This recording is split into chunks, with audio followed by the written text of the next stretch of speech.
Uma das originalidades dessa teoria, e na época em que foi feita, é justamente essa tentativa de ver a criança de um modo mais integrado. E de fato, me parece que hoje em dia, né, a complexidade dos processos educativos e tal, e mesmo os vários estudos da criança, muitos apontam para a necessidade de não dissociar campos que são indissociáveis, né? Por exemplo, como afetividade e inteligência.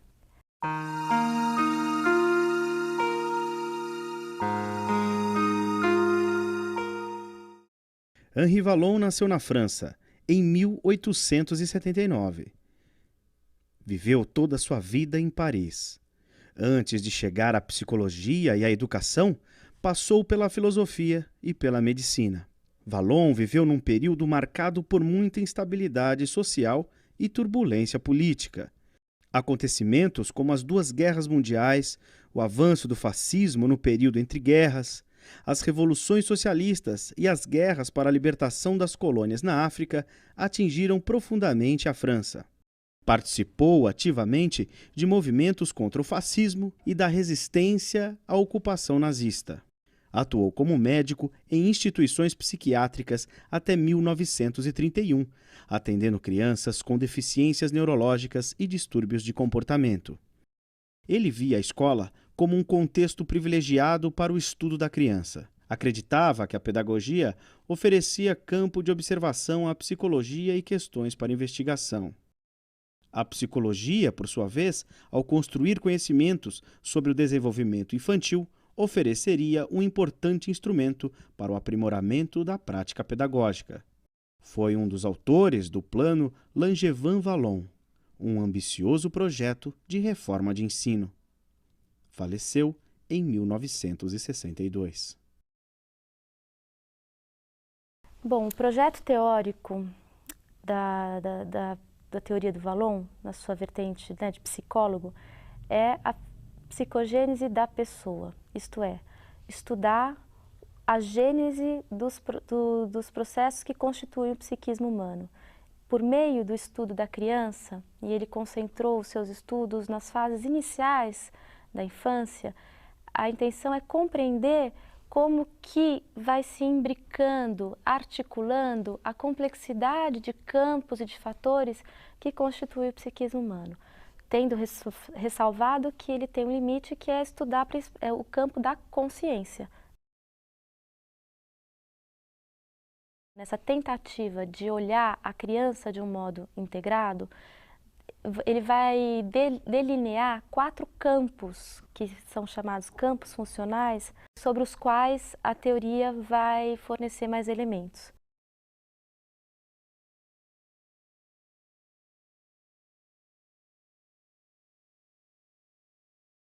Movimento que é o primeiro sinal de vida psíquica que dá a criança ao nascer e que é uma dimensão que vai permear todas as idades e todos os campos.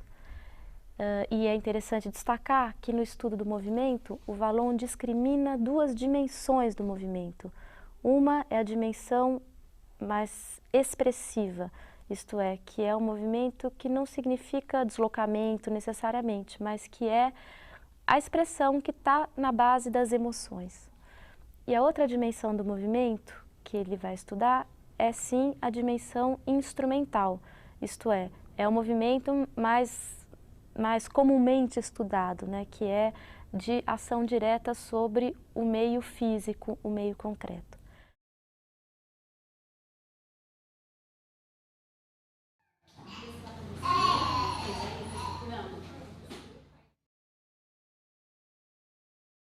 Ele vai destacar um tipo específico de manifestação afetiva para estudar mais a fundo, que são as emoções. E por que ele vai estudar as emoções? Justamente por serem as emoções as primeiras manifestações afetivas que compõem, que estão presentes e que se constituem na criança, né? E vai mostrar como as emoções são um fator fundamental de interação da criança com o meio no qual ela está inserida.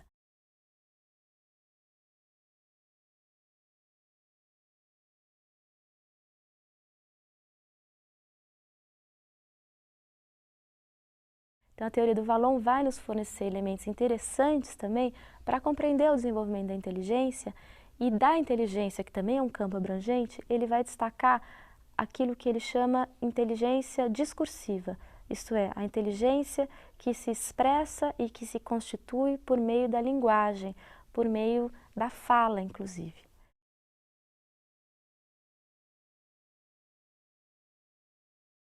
Um quarto campo é o campo que ele nomeia pessoa, justamente, que é, ao mesmo tempo, aquilo que articula todos os demais, mas também é um campo independente, isto é, ele vai mostrar, portanto, como que, ao longo do desenvolvimento, vai se construindo a noção para cada sujeito de si mesmo diferente do outro, né? A noção de eu, ou consciência de si, tal como ele fala. A relação entre esses 4 campos funcionais, portanto, movimento, emoção, inteligência e pessoa, nem sempre são de harmonia.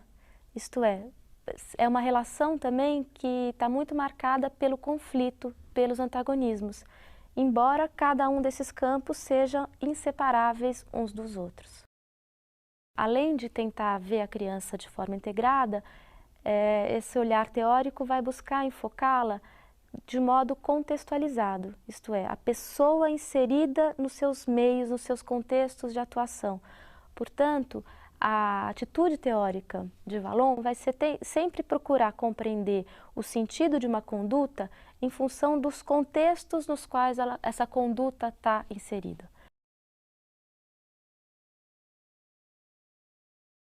A perspectiva do Vallon vai olhar a infância ao mesmo tempo como um estado provisório, isto é, como uma fase de preparação para a vida adulta, e como uma fase que tem um sentido em si própria. É difícil, na verdade, articular essas dimensões. O mais comum é ou a gente olhar a criança somente como um vir a ser, portanto, a infância só como uma fase de preparação que não tem um valor em si. Quando olha assim a infância, tem muita dificuldade de compreender as capacidades da criança, etc., porque a gente vai ver a criança sempre como um ser inacabado. Ou ver a criança só no seu estado atual e não levar em conta o fato de que ela se transforma e que a tendência dela é virar um adulto. A gente vai perceber que só justificar as práticas e conteúdos, etc., pelo futuro, não se sustenta, porque a gente tem que olhar a criança também no que ela é hoje, nas suas demandas atuais, e articular, em termos das oportunidades, etc., essa dupla dimensão.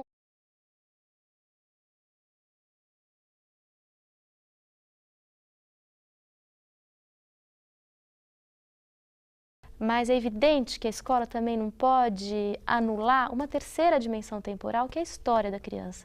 Isto é, como trabalhar a criança como o que ela é hoje, com perspectivas de devir, mas ao mesmo tempo sabendo que cada criança tem uma história peculiar e única. Isto é, nenhuma criança chega na escola como uma tábula rasa. Cada uma chega com uma bagagem, com um repertório que é o ponto de partida, que é algo sobre o qual a escola tem que buscar se articular. Então é um desafio enorme esse de tentar articular esses 3 tempos, a história da criança, suas demandas atuais e as perspectivas.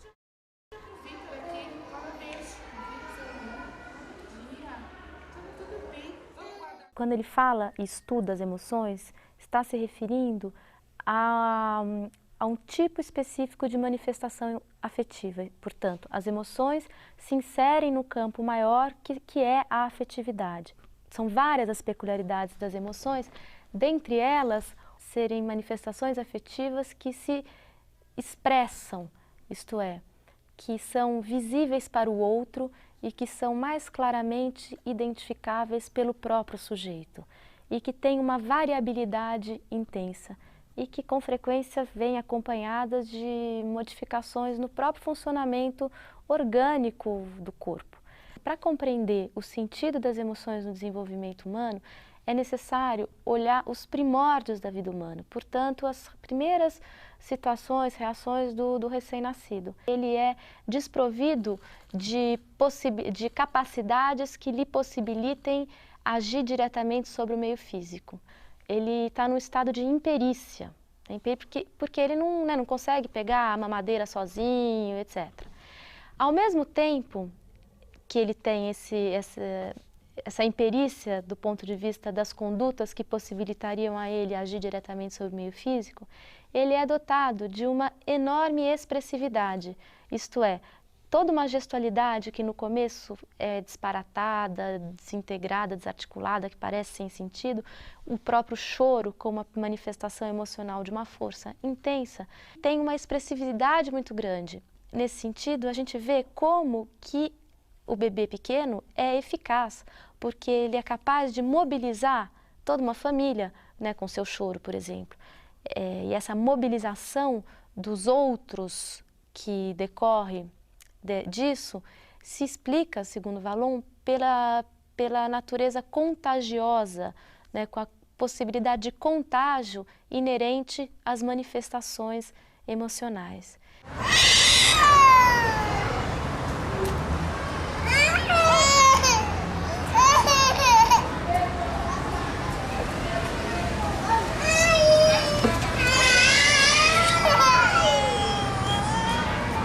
Olhando a emoção nesses seus primórdios, ele vai perceber, portanto, que a função das emoções é principalmente uma função social, que é justamente de possibilitar a interação da criança com o meio social.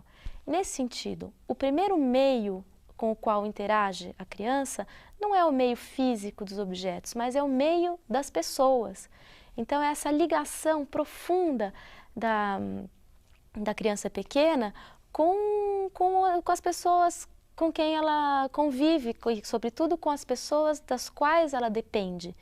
Isto é, a relação de dependência da criança com os parceiros mais experientes, mãe, pai ou outro responsável, compõe também esse quadro em que essas manifestações expressivas têm essa função de interação, de ligação com o outro. As emoções, portanto, são o primeiro recurso de interação da criança com o meio social. Por isso elas têm um papel fundamental. É o que permite ao recém-nascido da espécie humana se imergir no meio social e, desta forma imerso, ter, por exemplo, acesso à linguagem. E é a linguagem que é o recurso fundamental de estruturação do pensamento, de construção de si. Porque daí quando ele chegasse em casa, ele ia fazer o peixinho para ele, ó, comer, porque...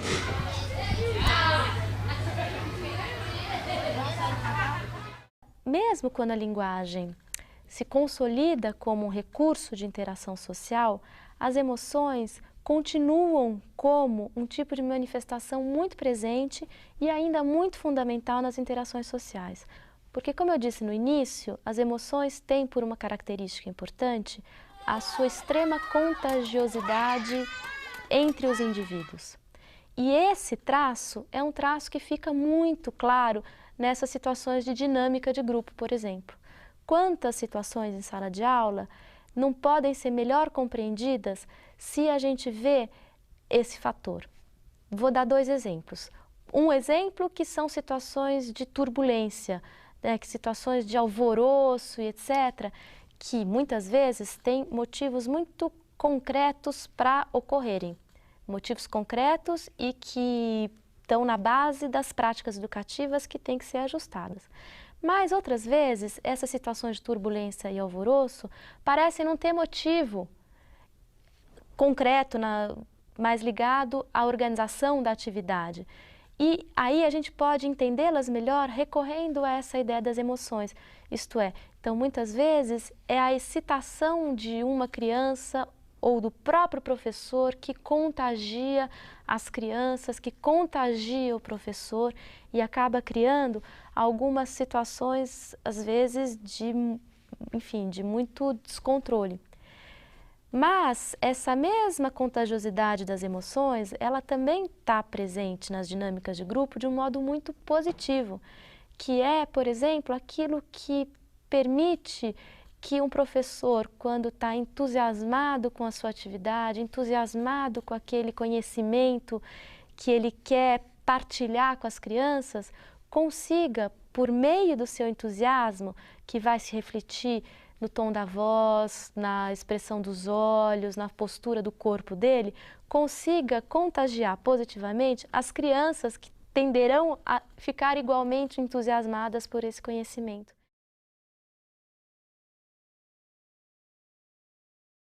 Na dimensão expressiva do movimento, a gente encontra elementos interessantes no sentido de poder se atentar mais como educador para a concretude da criança, isto é, também as suas posturas corporais, os seus gestos, sinalizam para a gente questões importantes e fazem parte da criança como um todo. Muitas vezes a gente considera o movimento como sempre algo que atrapalha, quer dizer, é comum na gente em sala de aula achar que para a criança aprender ela tem que estar imóvel, ela tem que estar paradinha, sentada e etc.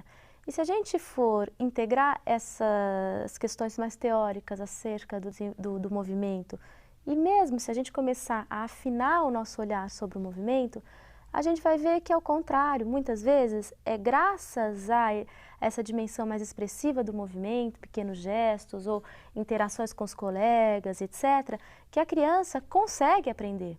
Nesse sentido, muitas vezes, impedir a criança de se movimentar, ao invés de favorecer que ela aprenda, pode impedir que ela aprenda. Porque o pensamento da criança, no primeiro momento, ele é muito sustentado no movimento. Então, ela precisa de se mexer de vários modos para construir um fluxo de pensamento.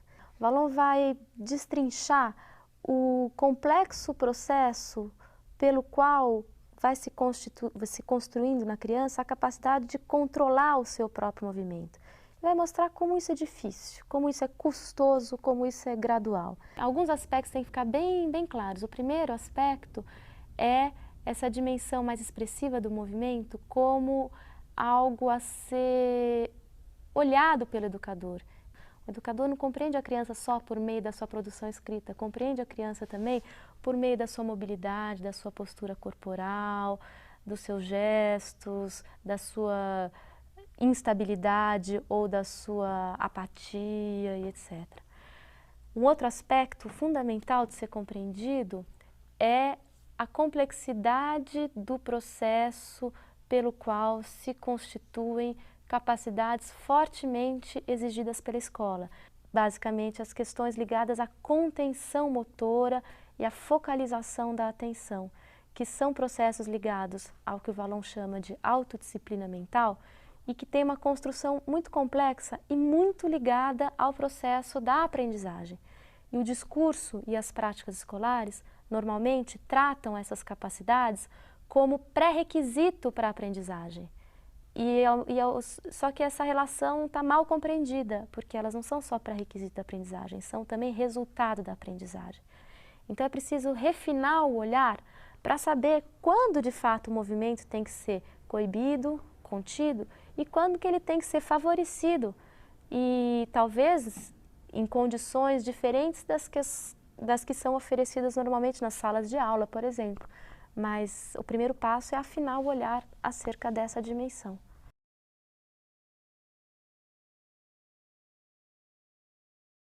O estudo da inteligência, na perspectiva do Vallon, tem também vários aspectos interessantes.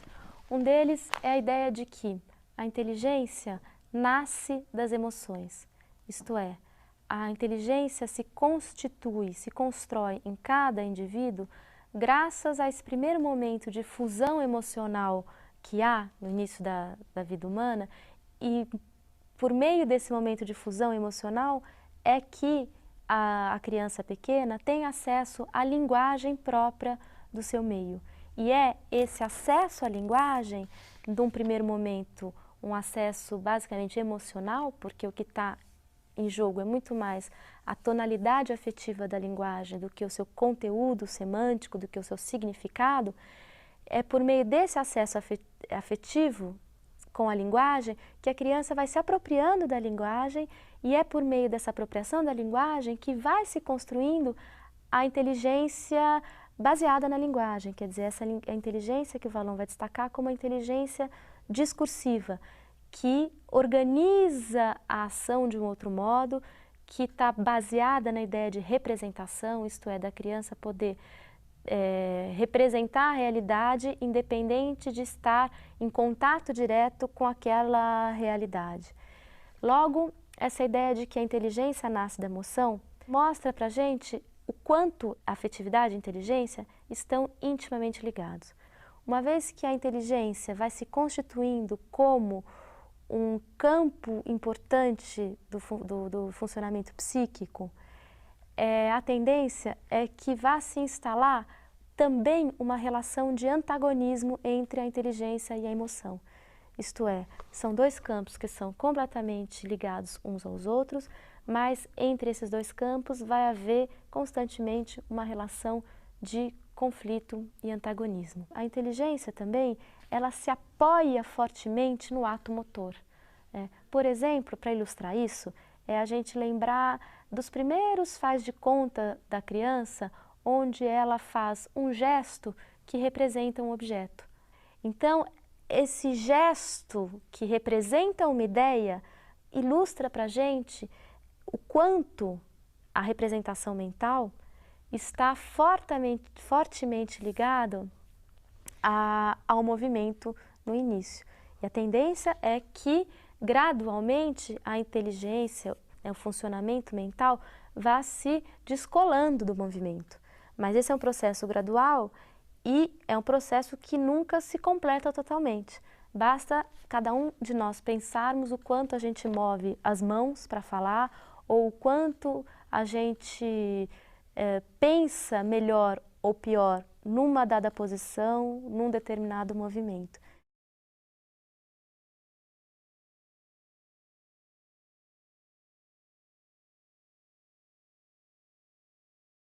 Nós vamos ter um primeiro momento da inteligência infantil que é caracterizado pelo sincretismo. Isto é, a inteligência ela tem uma característica que o Vallon vai definir como central, como principal, que é esta de misturar muitas coisas. O sincretismo evoca isso, quer dizer, mistura, globalidade, confusão.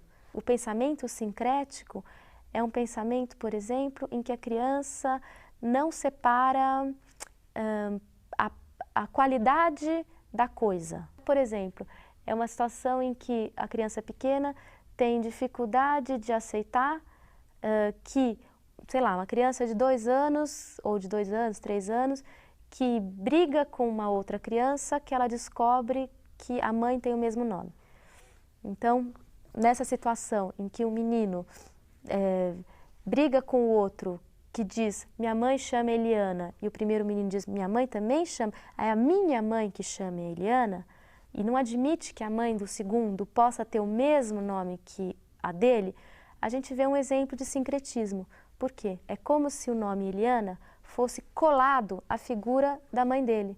Logo, impossível de haver outra mãe com o mesmo nome. São várias as misturas que o pensamento sincrético faz e que está muito relacionado ao próprio estado de fusão e de sincretismo em que encontra-se a criança, a pessoa da criança, na fase inicial do desenvolvimento.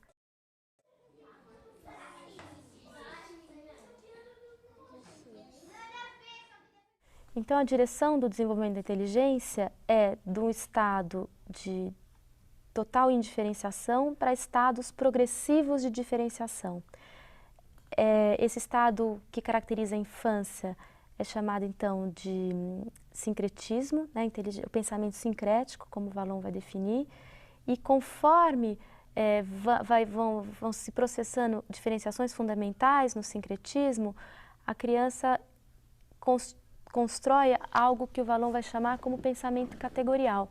Pensamento categorial, que nada mais é do que a possibilidade de pensar o real por meio de categorias. A gente poderia até associar o pensamento categorial ao pensamento conceitual, que é a característica do pensamento adulto, que é aquilo que começa a se consolidar no final da primeira infância, no início da idade escolar, e etc. E para esse desenvolvimento, é fundamental a interação da criança com a cultura, porque a cultura, no sentido dos conceitos, dos valores, dos conhecimentos construídos pelas gerações anteriores, num dado contexto histórico-social, a cultura ela já operou muitas diferenciações. E é por meio da interação da criança com os produtos da cultura que ela também vai incorporando muitas dessas diferenciações e articulando isso com o seu modo próprio de pensar, portanto, na primeira infância, muito marcado ainda pelo sincretismo. A teoria do Vallon é muito prudente em definir um ponto terminal para o desenvolvimento da inteligência. É uma teoria muito prudente em definir um estágio final para o desenvolvimento da inteligência. Na verdade, ele não vai definir estágio final. Ele vai dizer que as diferenciações vão ser tão mais finas conforme as possibilidades oferecidas pela cultura. Logo, não há um tipo de pensamento próprio ao adulto. É o pensamento categorial, mas que permite variedades muito grandes entre adultos de culturas diversas. Nesse sentido, né, fica mais claro para a gente entender isso se a gente pensa hoje em dia, por exemplo, o acesso precoce que as crianças têm a um tipo de linguagem que no século passado ainda não existia, quando Vallon fez a teoria não existia, que é a informática, computador, linguagem binária, simultaneidade, enfim. Todo o acesso da criança à linguagem da informática provavelmente deve ter algum impacto no modo como se desenvolve a inteligência infantil, no modo como se operam essas diferenciações do pensamento sincrético. Não conheço, acho que temos poucos estudos ainda, é precoce a gente saber qual é o efeito disso, mas é de supor que terá efeito. E assim como a nossa época tem este elemento, outras épocas terão outras linguagens que poderão ter um impacto. Então, nesse sentido, é uma teoria prudente em estar aberta às transformações da própria cultura.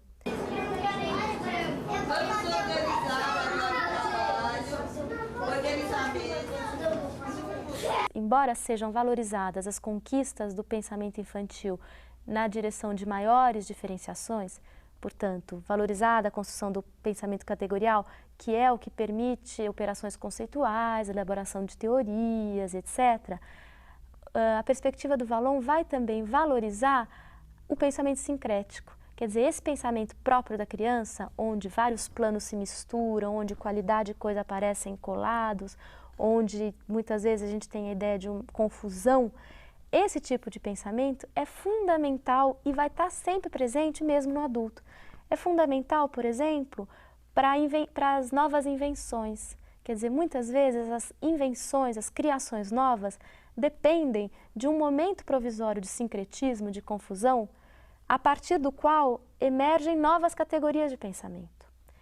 E então o sincretismo é algo a não ser eliminado totalmente, é algo que pode ser cultivado e que pode ser compreendido nesse contexto como algo importante para as criações e também algo importante para a atividade em campos onde a conceitualização é menos importante. Se a gente pensar no campo da arte, por exemplo, o sincretismo é algo que possibilita criações muito fundamentais. Então, desse ponto de vista, se a gente pensar o currículo escolar, à luz da teoria do Vallon, no que diz respeito à inteligência, dá para a gente dizer que o currículo escolar, ele deve valorizar a ciência, mas deve valorizar igualmente a arte.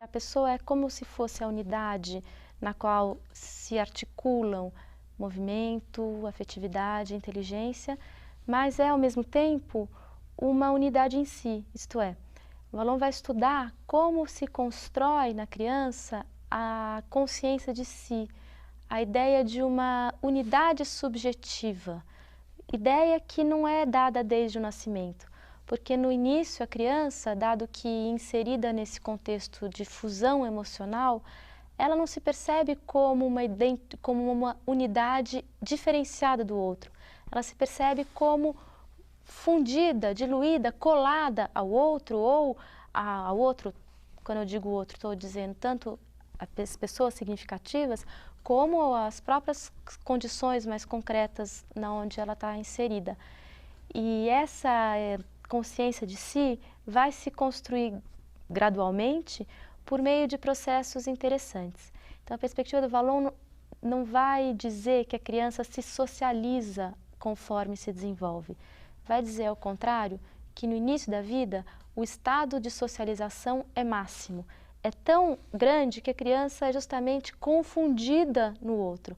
Portanto, o percurso do desenvolvimento é um percurso de progressiva individuação.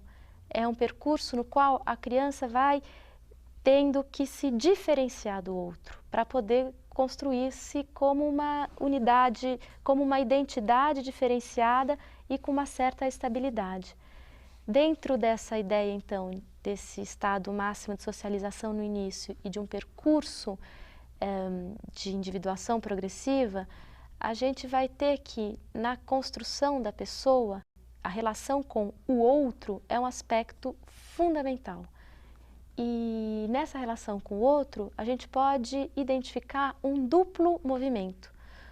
Um movimento que é, por um lado, de incorporação do outro para a constituição de si.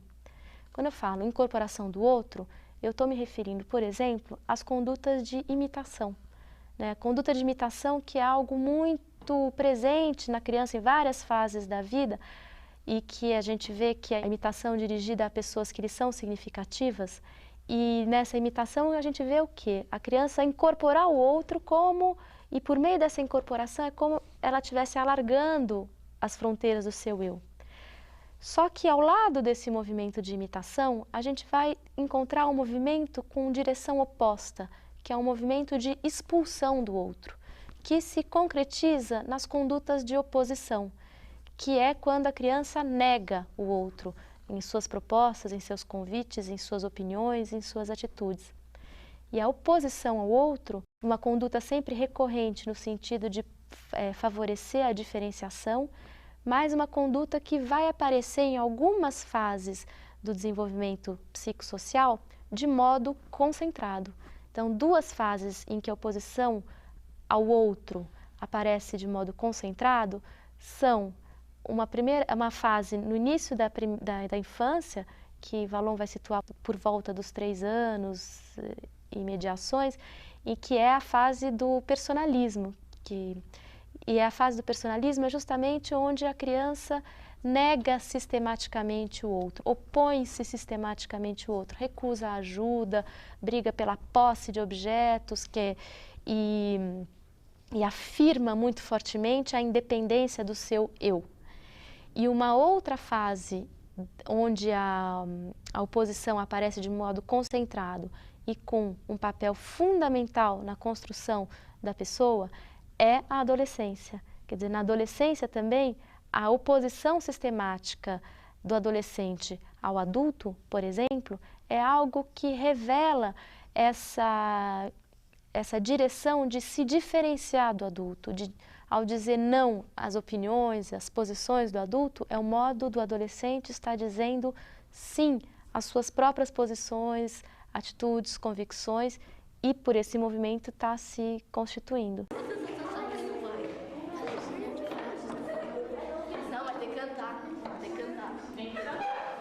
Tal como ocorre no desenvolvimento da inteligência, a gente pode identificar no desenvolvimento da pessoa a direção de uma progressiva diferenciação.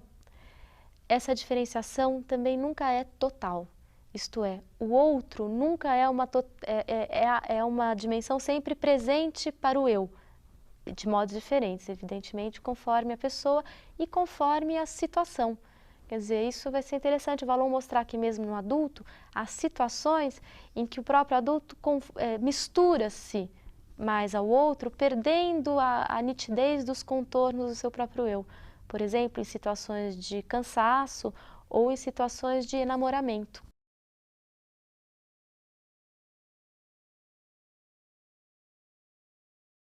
Muitas vezes o adulto, diante de oposições das crianças, eu estou pensando aí, o adulto educador, professor, diante das oposições de seus alunos, sente-se muito incomodado, muitas vezes desafiado, desrespeitado e etc. É claro que por trás das oposições das crianças, múltiplos são os significados possíveis e a gente tem que olhar caso por caso. Mas, como mais um recurso para compreender essas oposições, é interessante resgatar essa ideia da oposição ao outro como um elemento fundamental para a constituição de si mesmo.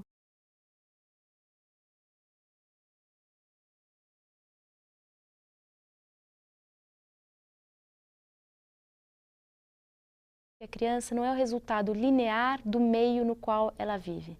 Primeiro, porque o Vallon vai enfatizar a ideia de que a criança vive em vários meios, meios muitas vezes conflitantes entre si, e que a sua construção vai se dar justamente na relação com esses vários meios e relação de escolha, de priorização, que vão definir a construção do sujeito. E quando eu falo vários meios, eu estou falando, por exemplo, do meio da família, né, que é o primeiro contexto social com o qual a criança interage. Estou falando do meio escolar, que é um outro contexto fundamental de educação e desenvolvimento da criança.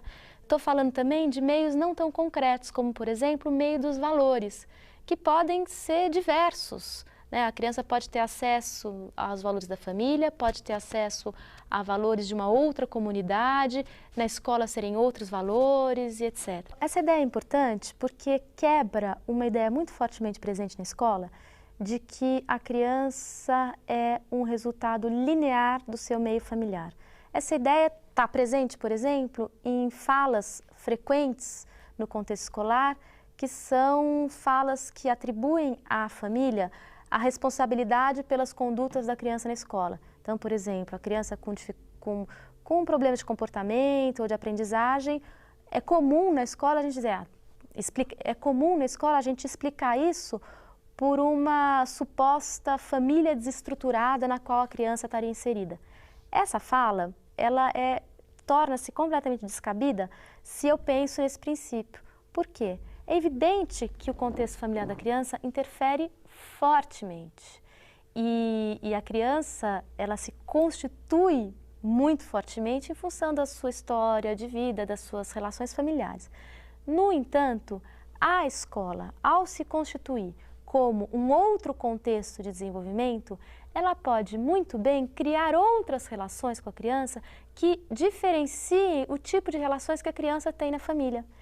E a criança, nas suas diferentes idades, logo aprende a agir diferente em função do contexto. Isso a gente vê mesmo na família, que a criança muitas vezes se dirige ao pai de um jeito e à mãe de outro jeito.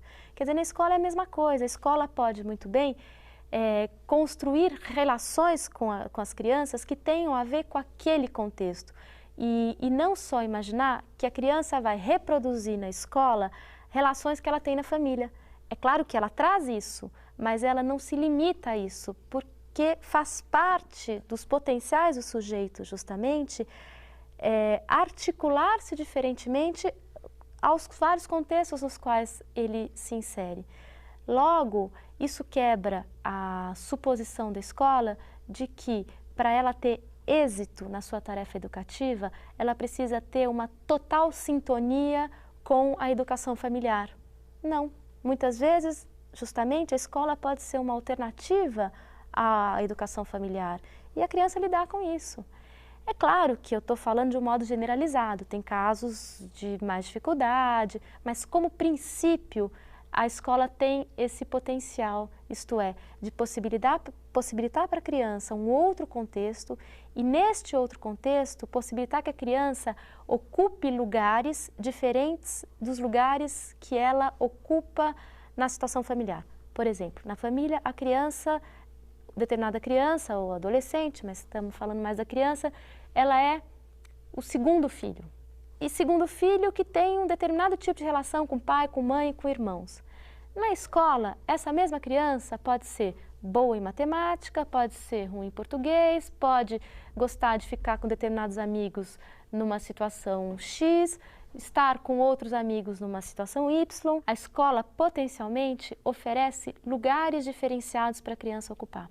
E este potencial da escola é algo muito rico. É comum a escola também colocar a criança num lugar único e cristalizado e, portanto, desperdiçar essa possibilidade inerente ao seu contexto, que é uma diversificação maior de lugares, o que, evidentemente, possibilita um enriquecimento maior da criança.